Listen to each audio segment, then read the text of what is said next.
नमस्कार, मैं दिनेश कुमार। इस वक्त मैं शहर मुख्यालय के लाजपत नगर रमना मोहल्ले में मौजूद हूँ, जो हेड पोस्ट ऑफिस के सामने पड़ता है।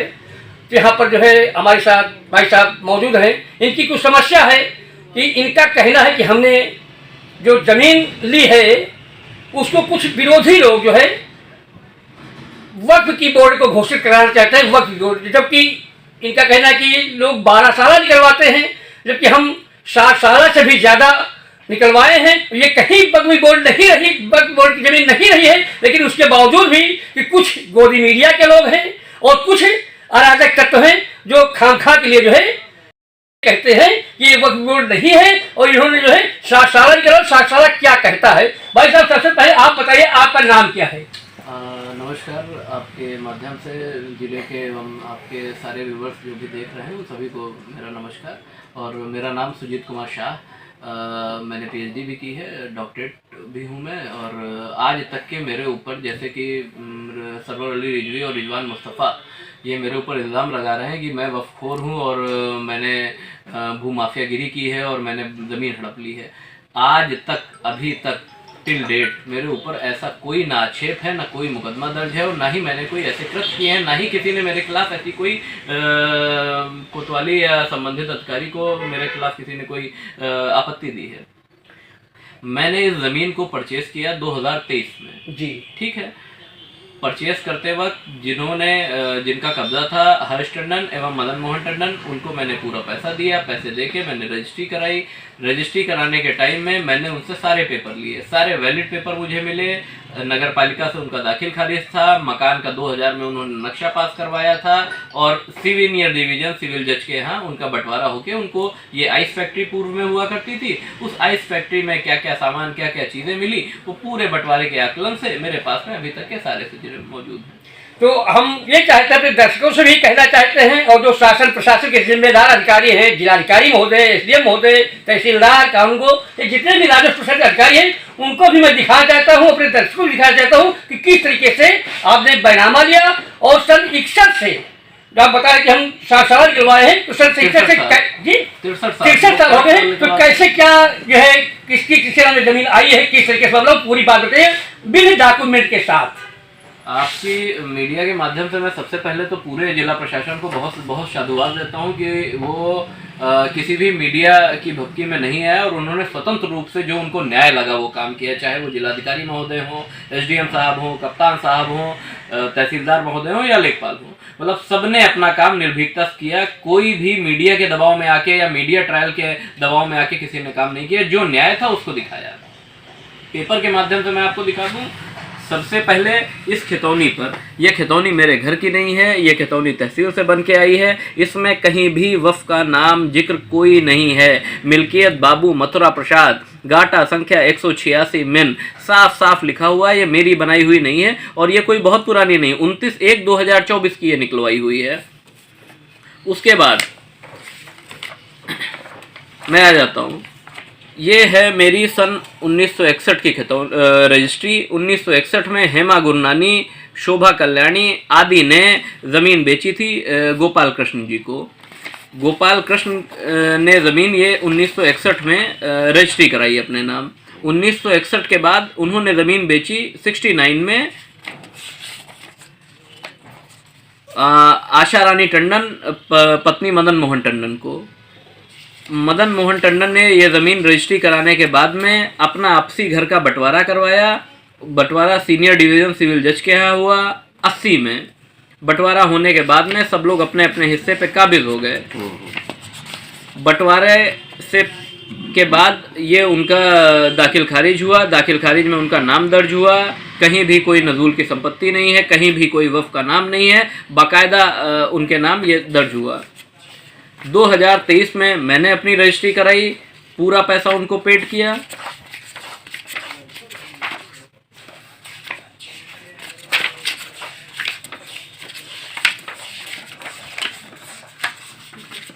जब उन्होंने ज़मीन ली थी, जब उनको ज़मीन मिली 69 में मिलने के 3 साल बाद उन्होंने जिला अधिकारी महोदय के माध्यम 1972 को 69 में उन्होंने ली थी। 72 में उन्होंने लैंड कंट्रोल एक्ट, उस टाइम जिला अधिकारी महोदय स्वयं लैंड कंट्रोल एक्ट के अंतर्गत नक्शा पास करते थे। तब विनिर्मित क्षेत्र बाराबंकी में नहीं बना हुआ था। उस टाइम उन्होंने नक्शा पास करवाया कांति टंडन जी ने और अपना मकान बनवाया। 89 से मदन मोहन टंडन जी अपनी रसीद जमा करते आ रहे हैं। उस टाइम 342 रुपया सरकारी खाते में दर्ज जमा होता था नगर पालिका में। ये रसीद उनकी 79 से चली आ रही है। 2000 में जब विनिर्मित क्षेत्र बना, इधर अपने पोर्शन को उनको दोबारा बनवाना था। 2000 में उन्होंने नक्शा स्वीकृत कराया विनिर्मित क्षेत्र से, एसडीएम महोदय द्वारा नक्शा स्वीकृत किया गया। उसके बाद में उनकी ये बिल्डिंग बनी। 2023 में जब मैंने बिल्डिंग खरीदी, उसके बाद में मैंने जिलाधिकारी महोदय उप जिला मजिस्ट्रेट के यहाँ नक्शा पास करवाया विनिर्मित क्षेत्र से, मेरा नक्शा पास हुआ। ये रसीद उस चीज़ की है जब मदन मोहन टंडन के नाम ये मकान हुआ करता था, जलकर ग्रहकर वो अपना जमा करते थे। ये उस चीज़ की रसीद है। उसके बाद में नगर पालिका से मेरे नाम दाखिल खारिज होके आई उक्त ज़मीन। IGRS कंप्लेन की थी, उसमें भी निरीक्षक महोदय ने अपनी रिपोर्ट लगाई है कि यहाँ पर मदन मोहन टंडन सादर अवगत कराना है कि आवेदिका नीलम शाह उपरोक्त के प्रार्थना पत्र के संबंध में उप निरीक्षक द्वारा जांच किया गया तो पाया गया कि आवेदिका द्वारा जो जमीन मदन मोहन टंडन एवं हर्षित टंडन से खरीदी गई थी, उस पर आवेदिका द्वारा निर्माण कराया जा रहा है। विपक्षी उस जमीन को Siya central of Waqf board जमीन बता रहे हैं और वक्फ की जमीन पर अवैध कब्जे का आरोप लगा रहे हैं। आवेदिका द्वारा कराया जा रहा है निर्माण जमीन की रजिस्ट्री आवेदिका के पास उपलब्ध है। विपक्षी को हिदायत दी गई है कि सक्षम न्यायालय में इस संबंध में वाद दायर करें, कानूनी कार्रवाई करें, अनावश्यक रूप से विरुद्ध प्रत्यारोप न लगावें। ये रिपोर्ट IGRS की रिजवान मुस्तफ़ा द्वारा की गई थी। ये रिपोर्ट लगी है। पूर्व में भी पीछे मेरे पड़ोसी अजय सिंह हैं, वो अपना कॉम्प्लेक्स बनवा रहे थे, तब उनसे भी धनुगाही की गई। उन्होंने जब पैसा नहीं दिया, फैजाबाद रोड पर यूनियन बैंक के जस्ट बगल में, जब उन्होंने पैसा नहीं दिया तो उनके खिलाफ कार्रवाई चालू हो गई। उनके खिलाफ कार्रवाई में भी लेखपाल महोदय ने लिखाया कि जो अजय सिंह बनवा रहे हैं वो अपनी रजिस्ट्री की जमीन पे बनवा रहे हैं। वक्फ का मिन नंबर हो सकता है, परंतु ये वक्फ का नंबर नहीं है। यहाँ पर पहले से मकान होना पाया गया है, इसलिए वो अपनी जमीन पर निर्माण करवा रहे हैं। इसके आगे कोई कार्रवाई नहीं हो। ये सारा किस्सा चालू होता है जब सरवर अली रिजवी और रिजवान मुस्तफ़ा ने मुझसे 10 लाख रुपए मांगे। अगर उस टाइम मैंने ये पैसा उनको दे दिया होता तो आज की डेट में ये विवाद ना खड़ा होता। लेकिन मुझे यकीन था कि शासन प्रशासन में अगर मेरे पास इतने पेपर हैं तो ये कोई घोल के नहीं पी लेगा, और ना ये मेरे द्वारा बनाए गए पेपर हैं। 1969 में तो मेरे पिताजी का भी जन्म नहीं हुआ था, तो उस टाइम से आज तक के मेरे पेपर हैं। कोई कैसे इसको वक्फ घोषित कर देगा? वक्फ ट्रिब्यूनल में उन्होंने केस चलाया, उन्होंने नोटिस भेजी, मैंने उसका भी जवाब दिया। अच्छा, तो इस तरीके से अब जो हम पहले बता रहे थे कि गोदी मीडिया या मीडिया का लोग नाम बदनाम करते हैं, गलत इस्तेमाल करते हैं, किसी की प्रॉपर्टी को कब्जाने के लिए सब करते हैं, ये गलत बात है। जो आपको अधिकार मिला है कि जो दुखित हो, पीड़ित हो, उसकी आवाज आप बुलंदी के साथ शासन पर उठाए जिससे उसके साथ न्याय हो सके। लेकिन यहाँ कुछ लोग धनुगाही के लिए गलत इस्तेमाल करते मिलेंगे। तो ये भी मैं कहना चाहता हूँ कि शासन प्रशासन को और जो प्रेस पर्सन ऑफ काउंसिल है उसको भी ऐसे तथाकथित पत्रकारों को रोक लगाएं, ऐसे अनर्गल भाषा की न प्रयोग करें और ऐसे अनर्गल मुद्दे न उठाएं जिससे कि किसी का अहित हो और पत्रकारिता की गरिमा पर ठेस पहुंचे। तो ये है कि हमारे भाई साहब जो है कह रहे हैं, तो इनका कहना है कि हमारे पास जो है 61 से सब पूरे डॉक्यूमेंट मौजूद, उसके बावजूद हमको जो है प्रसारित किया कर बार बार जो है ज्ञापन देते हैं, एप्लीकेशन देते हैं, शिकायत करते हैं, ये सब गलत चीजें हैं। और जो है इस पर जो है भैया का भी कहना है कि शासन प्रशासन बहुत ही निर्भीक तरीके से मीडिया के दबाव में ना आकर के न्याय करता है। ये बहुत ही महान चीज है। यदि शासन प्रशासन जिम्मेदार कई जिलाधिकारी महोदय के साथ न्याय करते तो बहुत ही दिक्कत हो जाती, मीडिया भी के साथ नहीं थी।